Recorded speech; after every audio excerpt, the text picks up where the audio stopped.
আমি কি বললো সবাইকে বেচলে টাকা দিচ্ছে এমন করে সবাইকে দিবে না পুরো বন্ধ করে দি দিদি যখন 500 টাকা দিয়ে শুরু করে দিই তখন সবাই মিলে পেয়েছে কিন্তু আমি তো ভেরিফিকেশন করছে ভেরিফিকেশন ওই যে অপেক্ষা করো কত অপেক্ষা করব আমরা এটা কি সরকারের এইটাই সরকারের নিয়ম এই জন্য সরকারকে ভোট দিয়েছি নাকি তাইলে দাঁড়িয়ে আছে কি কাজ করে এই রুবাইতে ধরো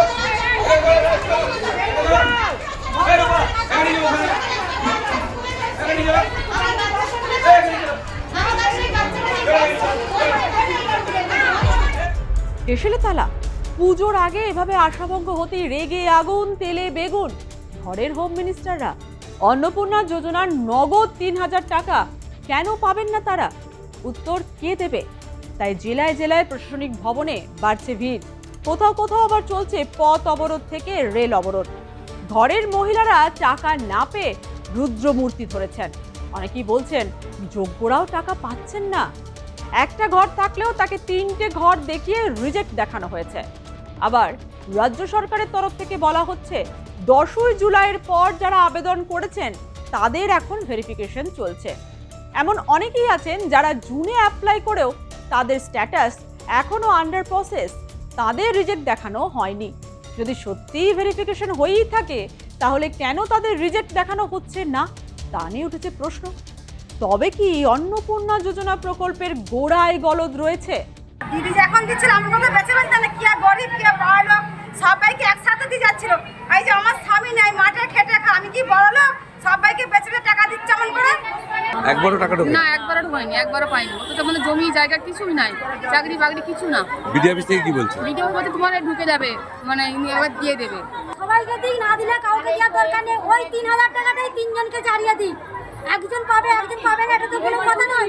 আরে দিদি যখন 500 টাকা দিয়ে শুরু করে দিই তখন সবাই মিলে পেয়েছে কিন্তু আগের মাসে টাকা পেয়েছি এই মাসে টাকা পাইনি প্রথমবারে পেয়েছিলেন আগের মাসে পেয়েছি দরকার নাই আর পাননি না এটা গভর্নমেন্টও চাকরি করে আপনারা অনেকে কেউ গভর্নমেন্টও চাকরি করে না আপনি কি আপনার স্বামী কি করেন আলু পাচ্ছে আলু আছে আলু আছে হ্যাঁ সরকারি চাকরি করেন না না না কেউ করে না বলছে সেই কারণেই টাকা ঢোকেনি বলছে হ্যাঁ সেই কারণে টাকা অনলাইন অফলাইন সব কাগজপত্র করেছিলেন তাতেও টাকা ঢোকেনি একবারও ঢোকেনি একবার আমার এটা কিসের জন্য হচ্ছে বাড়িতে এসে ভেরিফিকেশন করা যাক যে পাঁচ যুক্ত কি পাঁচ যুক্ত নয় আমরা এখন অফিস থেকে কি বলছে এখন যে ভেরিফিকেশন হচ্ছে ভেরিফিকেশন ওই যে অপেক্ষা করো কত অপেক্ষা করব আমরা এটা কি সরকারের এইটাই সরকারের নিয়ম এই জন্য সরকারকে ভোট দিয়েছি নাকি সরকার তো এসে ঘরে দেখতে পারে যে না সাধারণ মানুষকে এরকম হেরস্তান করবো না ছোট ছোট ছেলেদেরকে রেখে আসছি। আপনার পুজো পৌঁছে যাক বিশ্বের দরবারে। প্রতি বছরের মতো এবারও আর+ নিউজ নিয়ে এলো শারদাঞ্জলির সেরা সম্মান 2026। অংশ নিতে সকাল 10টা থেকে সন্ধে 6টার মধ্যে সরাসরি যোগাযোগ করুন আমাদের অফিসে অথবা কল করুন 9836323248 এই নম্বরে। শারদাঞ্জলি শুধুমাত্র আর+ নিউজে।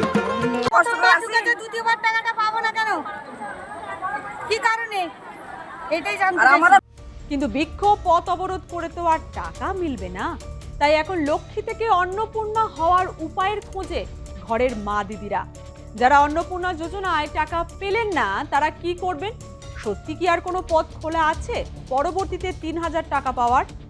যেভাবে অন্নপূর্ণারা প্রতিবাদের ঝড় বইয়ে দিয়েছেন তাতে করে রাজ্য সরকারের তরফ থেকে মিলেছে আশ্বাসও। উপায় রয়েছে পরবর্তীতে এই যোজনার সুবিধা পাওয়ার। কি করে সেটাই বলবো এই ভিডিওতে। অনেকে যোগ্য হলেও মেলেনি টাকা, অনেকে আবার প্রথম কিস্তির টাকা পেলেও এবার আর অ্যাকাউন্টে টাকা ঢোকেনি, আবার অনেকে আবেদন গ্রাহ্য হয়নি।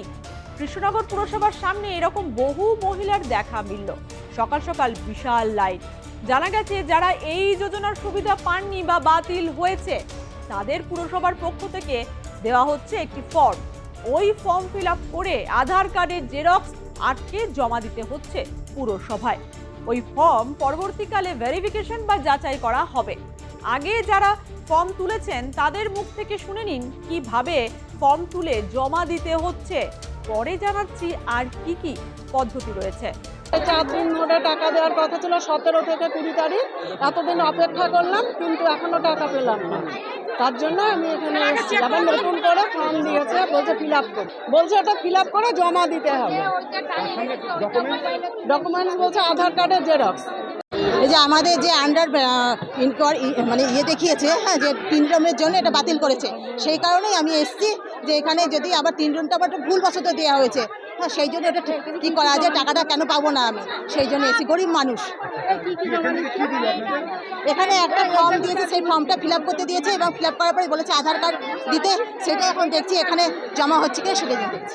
বিক্ষোভের কথা কানে গেছে মুখ্যমন্ত্রী শুভেন্দু অধিকারী। তিনি আশ্বস্ত করেছেন 20 আগস্ট থেকে আবেদন ও অভিযোগ করার জন্য পোর্টাল খুলেছে পশ্চিমবঙ্গ সরকারের নারী ও শিশু কল্যাণ বিভাগ। এছাড়াও 10 জুলাইয়ের পর যারা আবেদন করেছেন তাদের ভেরিফিকেশন চলছে। পরবর্তী কিস্তিতে আরও মহিলা এই প্রকল্পের আওতাভুক্ত হবেন। কিন্তু যাদের বাতিল হয়েছে তারা কি করবেন? পুরসভা কিংবা বিডিও অফিসে লাইন দেবেন, নাকি ঘরে বসেই কোনো সহজ উপায়ে মিলবে আবেদন করার সুবিধা? সেটাও হতে পারে। আপনাকে প্রথমে সোশ্যাল রেজিস্ট্রি পোর্টালে যেতে হবে। সেখানে আপনার যে নম্বর দিয়ে আবেদন করেছিলেন সেটি দিয়ে পোর্টালের মূল পেজে ঢুকতে হবে। আর সেখানেই রয়েছে ক্লেম বা অবজেকশনের কলাম। সেখানে আপনি কেন বাতিল, কি অভিযোগ লিখতে পারেন। এরপর ফের আপনার আবেদন যাচাই করা হবে। আর যদি যাচাই পর্বে পাশ হয়ে যান তাহলে মিলবে অন্নপূর্ণা যোজনার ওই 3000 টাকা। এবার বলি, যাদের আন্ডার প্রসেস রয়েছে তারা কি করবেন। আর এখানেই তথ্যে ফাঁক রয়েছে। সরকারিভাবে জানানো হচ্ছে 10 জুলাইয়ের পর যারা আবেদন করেছেন তাদের ভেরিফিকেশন চলছে। এমন অনেক আছেন যারা জুনে অ্যাপ্লাই করেও এখনো আন্ডার প্রসেস, তাদের রিজেক্ট দেখানো হয়নি। যদি ভেরিফিকেশন হয়ে থাকে তাহলে কেন তাদের রিজেক্ট দেখানো হচ্ছে না? যদি আপনার এরকম হয়, অর্থাৎ যদি স্ট্যাটাস আন্ডার প্রসেস হয়, তাহলে কি করবেন? তাদের বলবো কিচ্ছু করবেন না, কোথাও যেতে হবে না, কারণ কেউ আপনাকে কোনো দিশা দেখাতে পারবে না। আপনার এখন ভেরিফিকেশন কমপ্লিট হয়নি। ভেরিফিকেশন হয়ে গেলে আপনার আবেদন গ্রাহ্য হলে অ্যাপ্রুভড লেখা থাকবে, আর না হলে রিজেক্ট লেখা থাকবে। আশা করা যাচ্ছে এই যোজনা নিয়ে যেভাবে প্রতিবাদের ঢেউ আছড়ে পড়েছে, তাতে করে পরবর্তীকালে বড় কোনো আপডেট আসতে চলেছে। কি সেই আপডেট, তার জন্য আপনাদের অপেক্ষা করতে হবে। অন্নপূর্ণা যোজনা নিয়ে আপনাদের কি অভিজ্ঞতা, কমেন্ট করে জানান আমাদের।